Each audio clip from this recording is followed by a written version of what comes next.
இந்த சமூகத்தை திருத்துவதற்காக பிறந்த காந்தியும் நான் அல்ல, புத்தனும் நான் அல்ல, அம்பேத்கரும் நான் அல்ல, பெரியாரும் நான் அல்ல. ஆனால் என்னாலே திருத்திக்க முடியும். இந்த பதிவை பார்க்குற 90% பேர் உங்களை திருத்திருக்கீங்களா அப்படின்றத பாருங்கள்.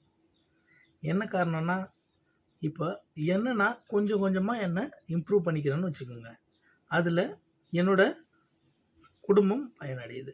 என் குடும்பம் பயனடைகிறதால என்ன ஆகுதுன்னா, இந்த சமூகத்துக்கு என்னால் ஒரு மாற்றங்கள் ஏதாவது ஏற்படலாம்.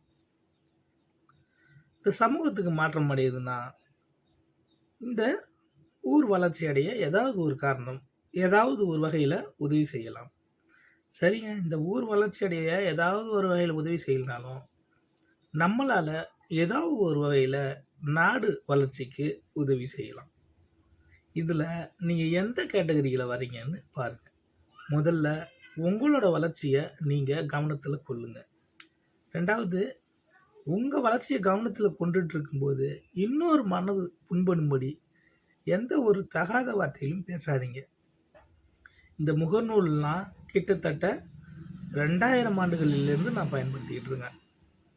2000 ஆண்டுகளிலேருந்து இந்த முகநூல் என்ன செய்யுதுன்னு எனக்கு தெரியும். ஆனால் இதை வச்சு ஒரு அரசியல் நடத்தவோ இல்லை இதிலேருந்து வருமானம் பார்க்கவோ நான் எதையும் பண்ணலை. புரியுதுங்களா? சமூக பொறுப்புணர்வோடையும் சமுதாய நல்லிணக்கத்தோடையும் ஒவ்வொரு கருத்தையும் பதிவிடுங்க. இது உங்களோட ஒரு ஆளோட எதிர்காலம் மட்டும் இல்லை, இனி வரும் சந்ததியினோட எதிர்காலம்.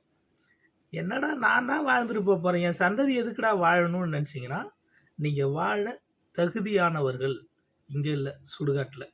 சரிங்க, பாய். அடுத்த வீடியோவில் சந்திக்கலாம்.